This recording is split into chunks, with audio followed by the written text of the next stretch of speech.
El antiguo régimen era el conjunto de rasgos políticos, jurídicos, sociales y económicos que caracterizaron a Europa y sus colonias durante el siglo XVII y el siglo XVIII. El término lo acuñaron y emplearon por primera vez los revolucionarios franceses durante la Asamblea Constituyente en 1790, para designar con desprecio las estructuras política, social y administrativa del país en el que vivían, que consideraban muy injustas. Sus características son estas. Los estados del antiguo régimen tenían una alta tasa de natalidad contrarrestada por una alta tasa de mortalidad, especialmente infantil, debido a un inestable equilibrio entre la población y los recursos, y a causa del encadenamiento de malas cosechas, se producía una escasez de alimentos muy frecuente. A pesar de ser la base de la economía, ya que 3/4 partes de la población activa trabajaban en el campo, se usaban técnicas y herramientas que no habían cambiado mucho durante siglos. La tierra representaba la principal fuente de riqueza, poder y prestigio. El territorio dominio de un señor era el señorío. La sociedad del antiguo régimen era una sociedad estamental. Los estamentos eran grupos cerrados a los que se accedía fundamentalmente por nacimiento. Cada estamento se correspondía con un grupo definido por un común estilo de vida.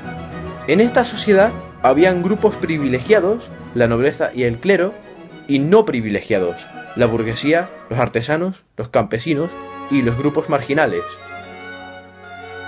El gobierno en el antiguo régimen se llama monarquía absoluta o de derecho divino. En una monarquía absoluta se afirmaba que el poder del rey le es concedido por Dios, y el monarca no es pues responsable de sus actos ante sus súbditos, sino ante Dios. Los instrumentos que utilizaban los reyes fueron el Consejo de Ministros, el ejército, la burocracia y la diplomacia. Sin embargo, hubo excepciones a esta forma de gobierno en países como el Reino Unido, que fue y sigue estando gobernado por una monarquía parlamentaria, las Provincias Unidas y la República de Venecia. A lo largo del siglo XVIII surgió un movimiento crítico contra el antiguo régimen, que intentó modernizar y cambiar sus formas políticas, sociales y económicas para crear, de un modo pacífico, una nueva sociedad basada en la razón y en la educación. Este movimiento era la Ilustración.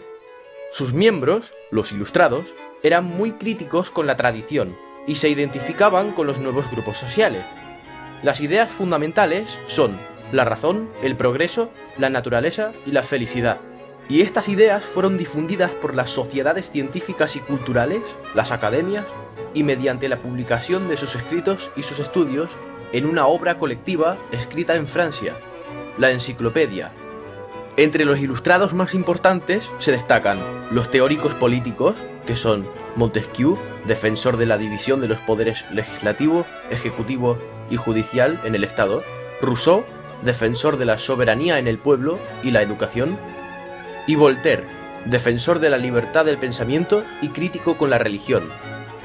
Y los teóricos económicos, Quesnay, representante de la fisiocracia, y Adam Smith, representante del liberalismo. Algunas monarquías europeas conciliaron el absolutismo con ideas de la Ilustración. Esto se llamaba el despotismo ilustrado, y tuvo lugar en España, Austria, Rusia y en Prusia. Una de las causas del fin del antiguo régimen fue la independencia de los Estados Unidos.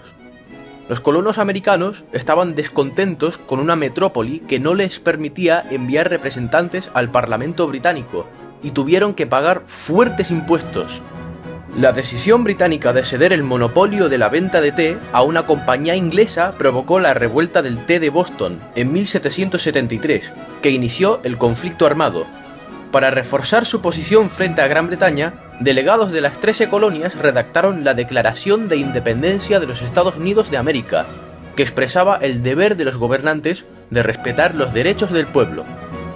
Por fin, tras muchísimas batallas, Gran Bretaña reconoció la independencia en 1783. Los Estados Unidos redactaron una constitución que fue la primera constitución escrita de la historia, y poco después George Washington fue proclamado primer presidente. Todo esto forma parte del antiguo régimen. Gracias a todos por ver este vídeo, por favor suscríbanse a Acercast Historia para ver más vídeos históricos y en general cosas muy interesantes sobre nuestro pasado. ¡Hasta pronto, señores!